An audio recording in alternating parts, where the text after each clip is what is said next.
Assalamualaikum warahmatullahi wabarakatuh. Ini kalau lihat jawabannya sudah pada lelah ini ya kayaknya ya. Coba sekali lagi. Assalamualaikum warahmatullahi wabarakatuh. Ya, saya janji tidak akan berbicara panjang ya, pendek saja. Tapi ini hanya dalam rangka kita mengagungkan dan membesarkan pribadi agung Rasul Shallallahu Alaihi Wasallam. Tadi kita sudah mendengar ceramah yang panjang lebar.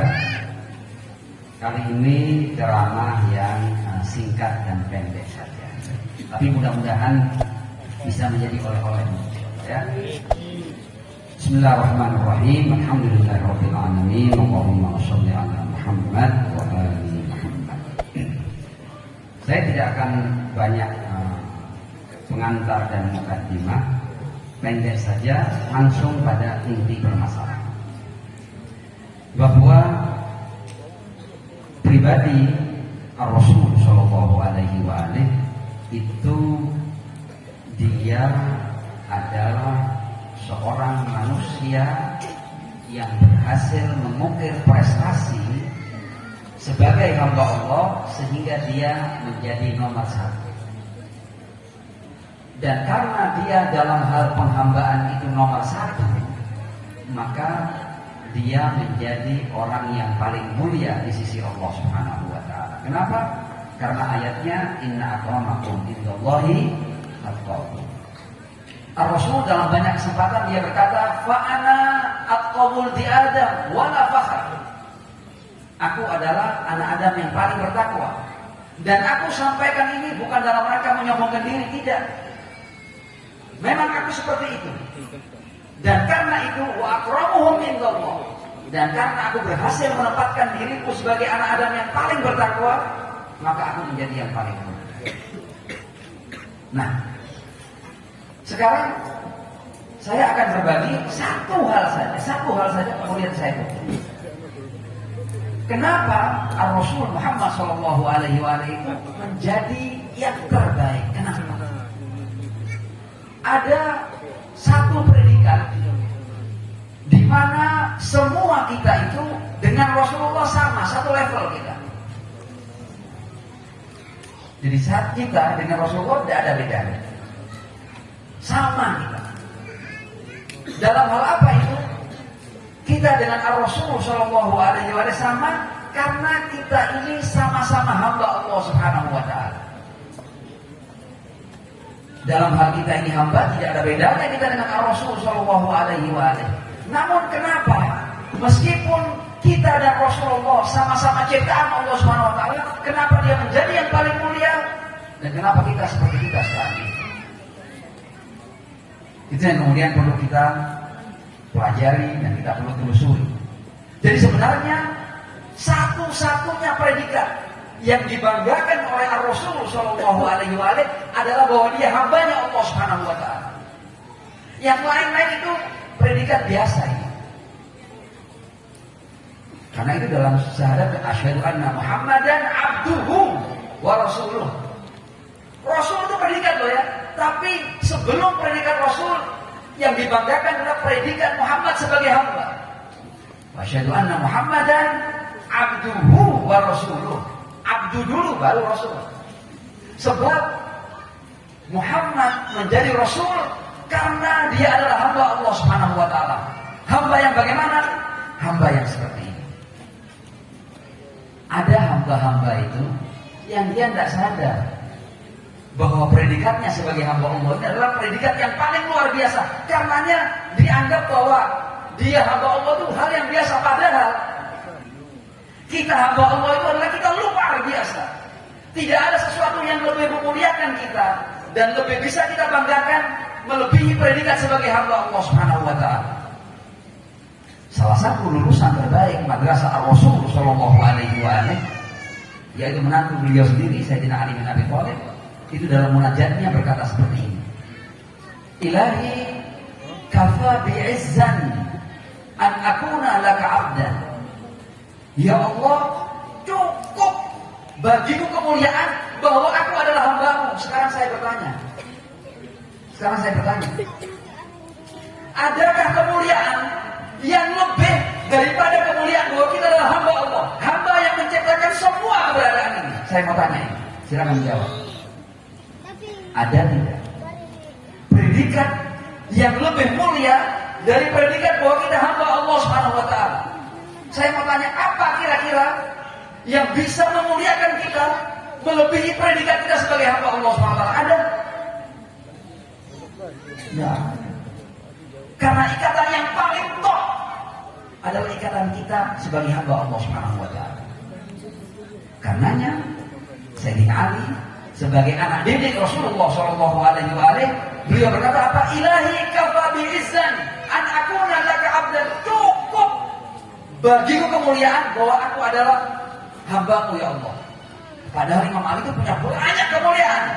Di antara kemuliaannya namanya Rasulullah berkata, ana Madinatul Ilm wa Ali bahwa aku kotanya ilmu, Ali pintunya. Imam Ali tidak membanggakan itu. Padahal dia pintu ilmu, kata Rasulullah, tidak dia banggakan. Kata Rasulullah, darbatu Ali yang yaumul khandaq afdal min ibadati tsaqalain. Pukulan Imam Ali di perang Khandaq, kata Rasulullah, lebih hebat daripada ibadah seluruh bangsa jin dan manusia, kata Rasul. Tidak dibanggakan Imam Ali. Apa yang dibanggakan oleh Imam Ali? Yang berkata, kafa bi izzan an akuna laka abdan. Cukup bagimu kemuliaan, aku adalah hamba. Beliau melanjutkan, wa kafa bi fakhran, dan cukup bagimu kebanggaan antakuna li rabbika, bahwa engkau adalah Tuhan. Ada orang-orang membanggakan ayahnya, ya, keturunannya, membanggakan mungkin keluarganya punya jabatan tertentu, punya kekuasaan tertentu. Tapi yang berkata, ilahi kafa bi fakhran antakuna li rabbika, cukup bagimu kebanggaan, engkau adalah Tuhan. Saya tanya sekarang, bahwa kita ini sebagai hamba Allah dan Allah sebagai Tuhan kita semua sama dengan Ar-Rasul, sama dengan yang Ali bin Abi Thalib, sama kita. Tapi apa yang bedakan? Ini yang bedakan, mereka Ar-Rasul, mereka orang seperti Sayyidina Ali bin Abi Thalib alaihi salam. Kenapa menjadi luar biasa? Karena dia menghargai, menghormati statusnya sebagai hamba Allah Subhanahu wa taala. Karena dia hamba Allah, dia tidak sembarangan menjalani hidup ini. Saya kasih satu contoh saja. Lulusan terbaik madrasah Ar-Rasul. Kita nggak usah ngomong Rasulnya terlalu tinggi. Kita ngomong orang seperti Sayyidina Ali saja. Sayyidina Ali itu pernah berkata seperti ini, wallah, demi Allah. Ini kalau orang hamba betul akan seperti ini. Wallah, la mu'ti al-aqalim as-sab'ah bima tahta aflakiha ala na'si wa fi namlatin aslubuha julda syairah ma fa'altu. Kalimat demi Allah, seandainya diberi bumi dan langit lapis 7, bukan hanya bumi ya, bumi dan langit lapis, artinya seandainya diberikan padaku seluruh keberadaan ini, dan sebagai syaratnya aku diminta untuk mengganggu seekor semut yang sedang mengusung kulit gandum yang hendak dimasukkan ke lubangnya, aku tidak diminta membunuh, untuk mengganggu saja. Seekor semut, satu semut membawa kulit gandum untuk dibawa ke lubangnya, aku ganggu begini sampai usungannya itu jatuh, dan sebagai imbalannya diberikan padaku seluruh keberadaan ini, mafa'altu, aku tidak akan pernah mau melakukannya. Hamba, kalau betul-betul hamba, dia tidak bisa dibeli. Tidak bisa dibeli, bahkan bukan hanya dengan 1-2 triliun, dibeli dengan seluruh keberadaan hanya untuk melakukan satu kezaliman kecil, satu gangguan kecil kepada seekor semut, dia pantang untuk melakukannya. Kenapa dia pantang? Aku malu ya Allah, aku hambamu ya Allah, dan aku tidak mungkin menzalimi hambamu yang lain, padahal dia adalah seekor semut. Baru ini menjadi hamba yang luar biasa. Sementara kita ini hidup dan kita sadar bahwa kita ini hamba Allah, tapi kadang-kadang perbuatan kita terhadap hamba-hamba Allah yang lain tidak terukur, tidak kita pertimbangkan baik-baik. Ada banyak orang yang teriak karena gangguan kita, ada banyak orang yang menjerit karena kejahatan kita. Ada banyak orang yang kalang kabut karena fitnah yang kita buat, karena dusta yang kita buat. Nah, sebagai penutup, pendek kan? Sebagai penutup. Sebenarnya Rasul Shallallahu Alaihi Wasallam memberikan satu agenda dalam satu ayat. Satu ayat saja, kemudian saya tutup ceramah. Di Al-Quran, dan itu sebenarnya kalau kita mau mengemas kehidupan kita dengan ayat ini, dapat dipastikan kita min ahlil jannah. Pasti, tidak pakai nunggu nanti. Apakah iya, tidak pakai nanti, tidak pakai apakah iya, pasti. Sebab ini janji Allah. Inna Allah la yukhliful mi'ad. Allah pantang untuk ingkar janji.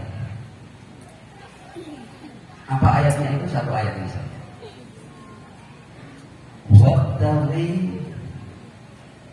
fima ataqallahu darul akhirah. Ini panduan utama. Jadi dari seluruh ajaran Rasulullah, kalau kita mau simpulkan salah satunya ayat ini. Semua ayat luar biasa, tapi satu ayat ini bisa menjadi panduan utama. Ayat ini mengatakan, kamu wahai manusia, dambalah kehidupan akhirat. Kenapa kok disuruh kehidupan akhirat? Ayat ini hendak mengatakan bahwa kehidupan dunia tidak layak kamu damba. Kenapa kok tidak layak didamba? Saya mau tanya sekarang. Ada yang abadi di dunia ini? Ada yang tidak mengarah pada ketuaan di kehidupan dunia ini? Ada orang yang bertahan hidup di dunia ini?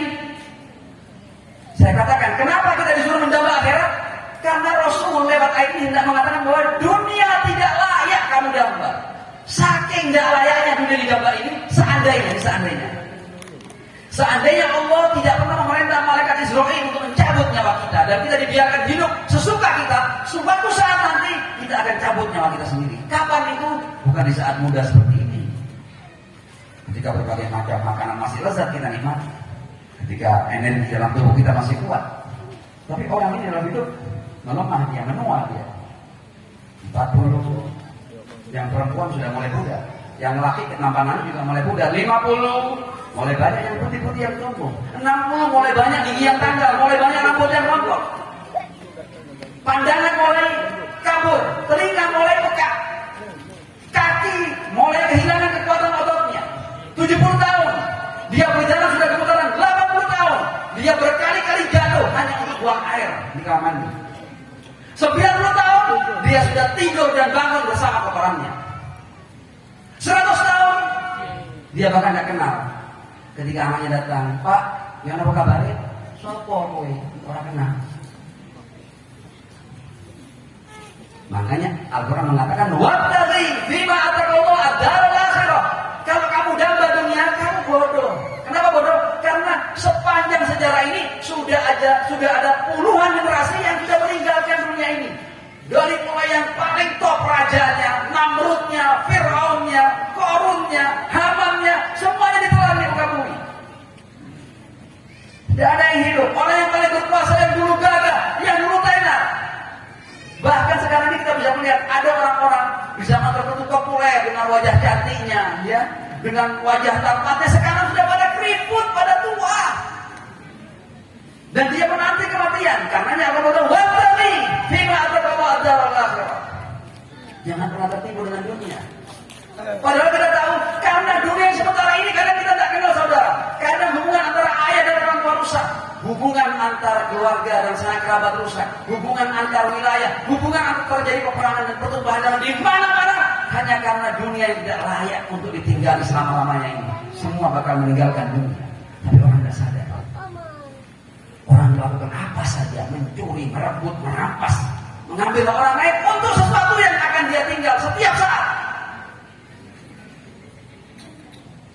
Karenanya Rasul datang dengan risalah yang sempurna. Panduannya apa? Wabtaghi, jangan sampai kamu menyesal, jangan sampai kamu keliru. Wabtaghi fima ataqallahu ad-darul akhirah. Kamu diciptakan untuk abadi, bukan sementara. Karenanya hati-hati dalam langkah di dunia yang sebentar ini, yang setiap saat bisa kamu tinggalkan. Dan kematian juga tidak nunggu kita tua, tidak nunggu kita sakit.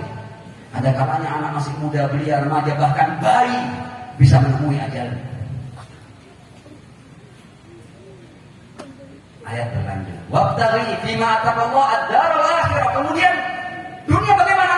Wala tansa nasibaka minad dunya. Ambillah dari dunia. Kau memang hidup di dunia tapi untuk sementara. Ingat ya, sementara.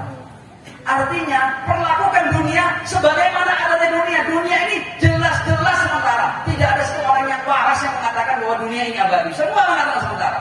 Nah, kalau dunia sementara, perlakukan dunia sebagai tempat sementara. Jangan dianggap sebagai tempat abadi. Sehingga kamu izinkan dirimu untuk melakukan apa saja, meskipun untuk kejahatan yang paling puncak demi meraih secuil daripada dunia ini.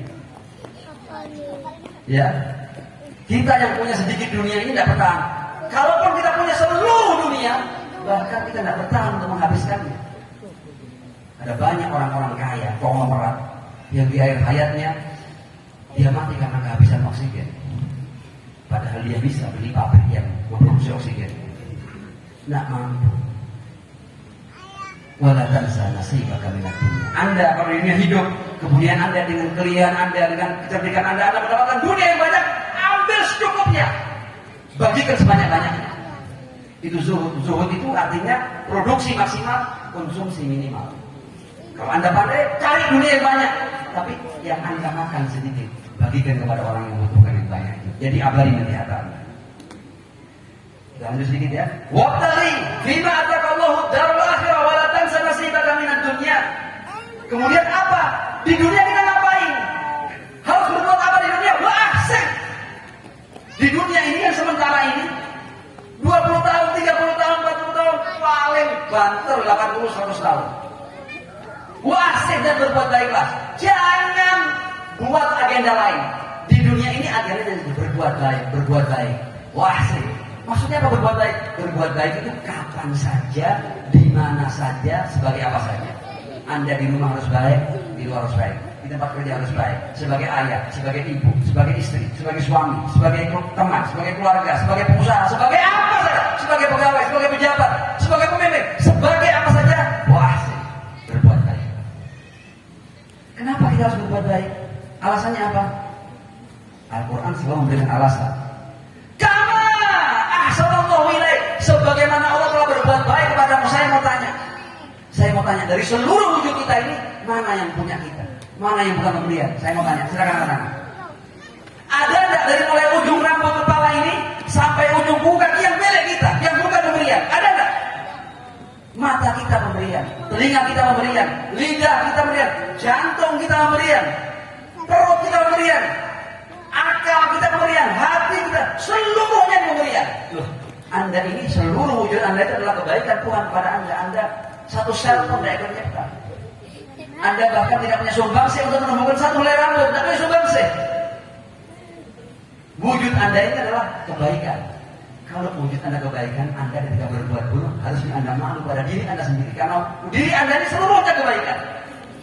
Karena seluruhnya pemberian. Jadi kalau Anda mau berbuat keburukan, Anda malu pada diri Anda, malu pada setiap helai rambut, malu terhadap kulit, malu terhadap kuku, malu terhadap seluruh wujud Anda. Anda malu dengan mata Anda, malu dengan telinga Anda, pemberian semuanya.